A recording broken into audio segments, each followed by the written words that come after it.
ತರುವಿನ ನೆರಳು ಕೊಡುವಂತ ಸುಖವು ಕೊಡುವನು ಕೃಪೆಯ ದಿನವು.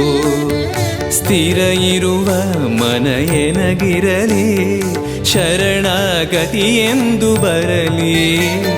ಭಗವಂತನ ಪ್ರಿಯ ಮಗನಿವನ ಸಾರಿ ಬದುಕು ಇರಲಿ.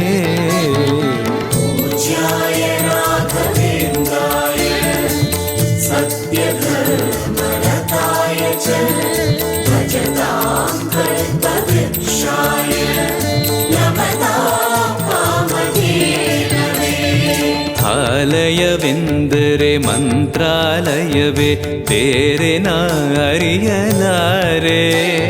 ರಾಜನು ಎಂದರೆ ಶ್ರೀ ಗುರುರಾಜನೇ ಮತ್ತು ನಾ ತಿಳಿಯಲಾರೆ.